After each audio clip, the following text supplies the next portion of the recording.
Hello everyone. तो इस video में आज हम देखेंगे मैकेनिकल डिपार्टमेंट थर्ड सेमेस्टर में आपका एक सब्जेक्ट है मटेरियल टेक्नोलॉजी। तो उसका क्या यूनिवर्सिटी एग्जाम में सिलेबस है, हम देखते हैं कौन कौन सा टॉपिक इंपॉर्टेंट है। तो ये हमारा आरजीपी प्रौद्योगिकी विश्वविद्यालय भोपाल और ये आपका मैकेनिकल इंजीनियरिंग थर्ड सेमेस्टर है, जिसमें आपका एमई 303 मटेरियल टेक्नोलॉजी जो कि बहुत इंपॉर्टेंट सब्जेक्ट है।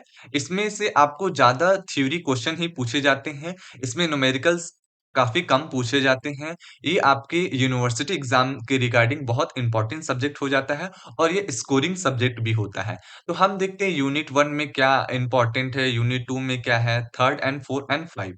तो हम देखते हैं। तो यूनिट 1 में आपसे सबसे ज़्यादा पूछा जाता है पहले है सॉलिडिफिकेशन ऑफ मेटल क्या है, फिर से उसके बाद क्रिस्टलिन सॉलिड क्या है, एमरफस सॉलिड क्या है, ये पूछा जाता है। फिर उसके बाद आपका पूछा जाता है different type of bond, metals के क्या-क्या बॉन्ड होते हैं वो पूछे जाते हैं। फिर उसके बाद सबसे ज़्यादा पूछे जाते हैं different mechanical property of the metals like strength, hardness, elasticity,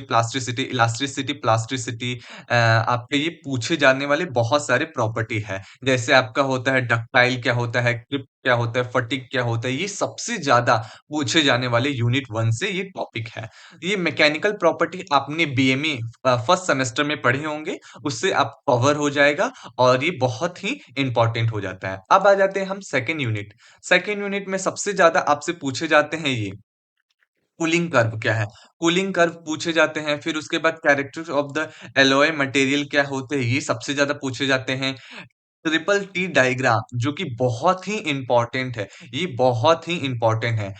इसका फुल फॉर्म होता है टाइम टेम्परेचर इन्फॉर्मेशन होता है। टाइम टेम्परेचर इन ट्रांसफॉर्मेशन इसका फुल फॉर्म होता है। ट्रिपल टी डायग्राम बहुत ही इंपॉर्टेंट हो जाता है क्योंकि इससे क्या होता है ग्राफ है एक बनाना होता है इसमें, ग्राफ बहुत ही इंपॉर्टेंट हो जाता है। फिर उसके बाद हो जाता है आपका types of the stainless steel हो गया, फिर से ये भी सेक्शन पूछ लिया जाता है। इलास्टिक, अनइलास्टिक, विस्को इलास्टिक बिहेवियर पूछा जाता है। तो यूनिट 2 से ये ट्रिपल टी डायग्राम बहुत इंपॉर्टेंट है जिसका फुल फॉर्म होता है टाइम टेम्परेचर एंड ट्रांसफॉर्मेशन होता है। अब आ जाते हैं हम यूनिट 3 में।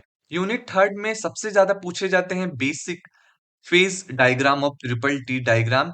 आपका ये हीट ट्रीटमेंट मेथड से पूछे जाते हैं। हीट ट्रीटमेंट मेथड से पूछे जाते हैं। फिर उसके बाद ये आपका बल्क हीट ट्रीटमेंट क्या होता है, सरफेस ट्रीटमेंट क्या होता है, सरफेस हीट ट्रीटमेंट क्या होता है, ये बहुत सारे पूछे जाते हैं। फिर टाइप्स ऑफ क्या एलिन हो गया, ये सबसे ज़्यादा पूछे जाते हैं। फिर उसके बाद आपका ये पूछे जाता है हीट ट्रीटमेंट साइकिल ये पूछे जाते हैं। फिर उसके बाद ये 2 ऑप्शन कभी-कभी पूछ लिए जाते हैं। ऑप्टिकल एंड इलेक्ट्रॉन माइक्रोस्कोप ये भी बहुत बार पूछे जाते हैं।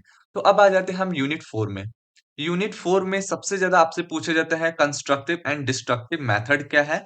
इनके बीच में डिफरेंस पूछ देते हैं। कभी-कभी तो इनके टेस्टिंग पूछ लेते हैं, टेंसाइल टेस्टिंग हो गया, फिर से कंप्रेसिव टेस्टिंग हो गया, शेयरिंग टेस्टिंग हो गया, ये बहुत बार पूछे जाते हैं। फिर उसके बाद different type of the hardness testing क्या होता है, इम्पैक्ट टेस्टिंग क्या होता है, फटीग टेस्टिंग क्या होता है, ये बहुत बार पूछे जाते हैं। फिर उसके बाद आपके ये पूछे जाते हैं डिफरेंट प्रॉपर्टी ऑफ स्टील पूछे जाते हैं। बस ये बेसिक जो है वो एनडीटी मेथड भी कभी-कभी पूछ ली जाते हैं। तो ये बहुत इंपॉर्टेंट हो जाता है। अब आ जाते हैं हम लोग यूनिट 5। यूनिट 5 में आपको बेसिकली सबसे ज़्यादा पूछे जाता है वो आपका स्पॉट टेस्ट होता है, बहुत ही इंपॉर्टेंट हो जाता है। स्पॉट टेस्ट हो जाता है, फिर आपका ऑप्टिकल एंड स्पेक्ट्रोफोटोमेट्रिक एनालिसिस पूछे जाते हैं। फिर उसके बाद वोल्टेज एंड गैल्वेनाइजेशन एनालिसिस भी कभी-कभी पूछ लिए जाते हैं। तो अगर आपको इसके रिगार्डिंग नोट्स चाहिए, तो आप मेरे को कमेंट बॉक्स में नोट्स अगर लिखते हैं, तो मैं आपको नोट्स प्रोवाइड करा दूँगा। तो ओके दोस्तों, आप मेरे वीडियो को लाइक करें, कमेंट करें and subscribe my YouTube channel AutoCAD वाला। थैंक यू, मिलते हैं नेक्स्ट वीडियो में।